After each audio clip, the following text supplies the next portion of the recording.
Have you ever felt that shooting an airsoft gun wasn't exciting enough for you?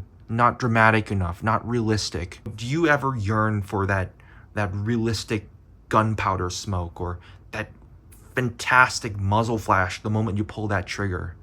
Well, if that's you, you probably looked into getting one of those smoky Spitfire tracer units that they sell on e-bike for like $60, $70. But what if you live in the 1980s in Japan and you don't have access to that kind of technology? Well then, you'd probably get this, a Tokyo Marui Beretta M92SB fire sports gun. This is essentially a cap gun and airsoft hybrid pistol. So when you fire this, it'll not only propel some kind of plastic projectile, it'll also create a loud bang noise, create some kind of flash, and also emit some kind of smoke when you fire it. This was a product of a fad that took place sometime during the early to mid 1980s in Japan, where model gun and airsoft manufacturers were trying to combine the technology between the two in order to achieve the most realism in their replica firearms. So before I go on, what is a model gun? A model gun is pretty much like one of those cap guns you would find at a supermarket. You know, those orange revolvers, probably. You just put in a red ring or those tapes, and when you pull the trigger, it just makes a loud bang noise, maybe some muzzle flash, some smoke, depending on whether you get like a really good ring or not. It's essentially that, but super hyper realistic. These things look nearly identical to the real steel guns, both internally and externally. They field strip the same exact way. The slides blow back, they eject shells, they use removable magazines. It's insane. To kind of like illustrate that, like I have a model gun right here. This is MGC's replica of the Colt Pocket Hammerless. This is kind of like what you would expect for a typical model gun. Like I said before, the realism is just out of this world. You see, you got removable magazines here, slide racks back and forth, absolutely realistic. It comes with these cartridges here. You put the red caps in here and you load these into the magazine just like how you normally would. And when you fire it, not only will it produce the same flash and smoke you would find typically from like a regular like cap gun, you will also get that shell ejection.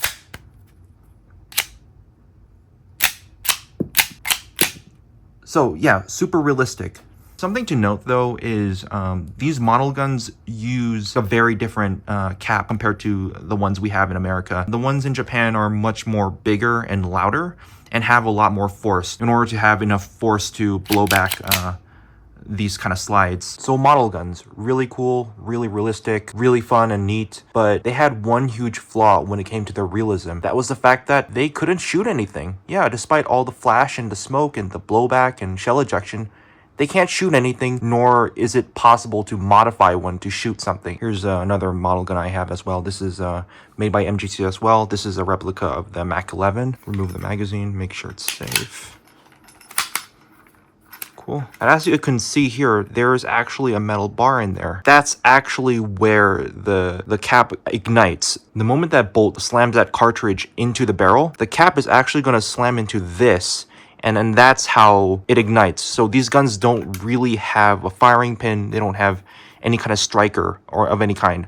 So that's why it's pretty much physically impossible to modify something like this to fire any kind of real cartridge or any kind of cartridge that, you know, shoots any kind of projectile. So that's just how it goes. So because of that fact, that's how the fad began. This fad began when JAC released their replica called the Sniper F1 system. It was essentially a model gun. It was a replica of the Smith & Wesson Model 19. It used light bulbs for cartridges. It came with a target that was photosensitive. So when you fired at it, the target would knock down. And that kind of really sparked the idea of having these realistic model guns that can eject some kind of projectile to interact with some kind of target in real life. JAC kind of presented the idea with their replica. Other companies began to take that and build on top of that. The second company that kind of took that idea to the next level was Kokusai. Kokusai, they released a series of airsoft guns called the Super Weapon series. And the Super Weapon series consisted of only two guns. It was an M16A1 replica and a Remington 700 replica. How these worked is just like a regular typical precision firing cap model gun. You load in shells with the caps already inside, and you load those into the magazine. So when it fires, not only will the slide go back, it will also propel a BB using Springer like air cocking technology. So that was essentially kind of like the idea behind Kokusai's super weapon series. Then there was Marushin. What they did was they didn't actually design an entire like new gun for this. What they did was they essentially got their regular model gun and they designed an attachment. It was made to be only compatible with their Smith & Wesson Model 439 replica. You just kind of screw it onto the grip like how you would for like a Terminator, AMT hardballer, you know, laser sight. I think that's what it was, you know, trying to go for, you know, that kind of look. The moment you pull the trigger, ignites that cap and ejects that shell, it's going to do the same thing like the super weapon, where it's going to cock the airsoft spring and then release an airsoft BB. It looked really goofy. I'm not sure how well something like that worked, and it was just overall just really strange. And now we have Tokyo Marui's version here, the fire sports gun. Tokyo Marui only made 2 replicas using this fire sports system. Here we have the Beretta 92SB, but they also made a replica of the 44 Automag. When you first got these from the store, you actually had to assemble these by yourself. You would assemble them the same way you would like a plastic model airplane. It was basically a carryover from their model gun series, which was TM's first foray into replica weapons and firearms. So what you did is you opened it up, cut out all the pieces, you glued them all together, and you would assemble your weapon. So this is pretty much like a predecessor to like an airsoft challenge kit. Fortunately for this one was already assembled, so I don't need to like assemble anything in front of you guys, so it's all good. So let's open it up. Oops, open it up. Here's your already assembled gun, an instruction manual on like, you know, how to assemble this thing, you know, with glue and tweezers. And then you'd have the plastic pellets.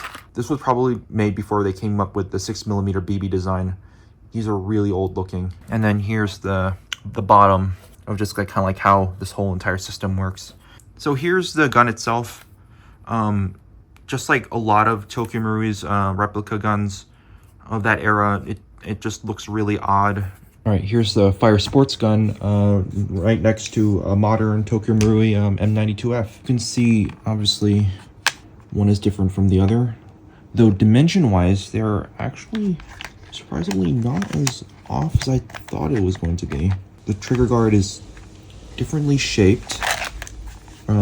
Like I mentioned before, this is weird because obviously they probably designed it like this on purpose, so that way it'll be easier for people to cock this. By the way, this actually has a Garter aluminum kit on it, so that's why it's looking a bit more matte than usual. Surprisingly enough, for a gun that's like decades older than this one, surprisingly has a lot of the details that I thought would be missing out. Though it does have this screw, which kind of looks weird. Trigger bar does not move.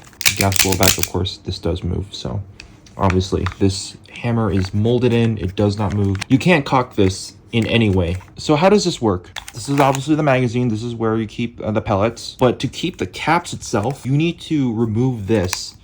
So this just pops off like this. These screws are completely like aesthetic. They don't really actually keep anything in. And this is the cylinder. It actually uses a hidden revolver cylinder to load the caps. And then you have here the hammer. You just kind of pull this back and the cylinder just slides out like so. The cylinder can only hold 8 caps, but the magazine can hold 9 shots. So there will be only one shot where you don't hear anything, unfortunately.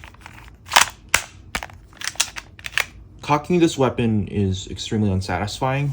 It doesn't have any kind of click noise when you pull it back. The spring is slightly uncomfortably stiff, and I guess that's why they extended these so that way you can like cock it with your hands like as if it's like a Luger or something. All right, here it goes.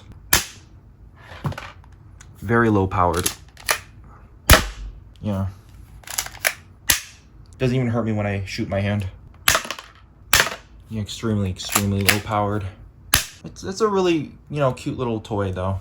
So What can you really expect? Okay, so what I did was I actually stuffed a cap gun cap inside this. What I did was I just put it into one cylinder, and I just made sure that that's the cylinder that's going to be hit by the hammer, and hopefully that'll ignite it. Uh-oh, that didn't work. Yeah, so let's see if this works. There we go. Look at that smoke. Yeah, that's the technology working here.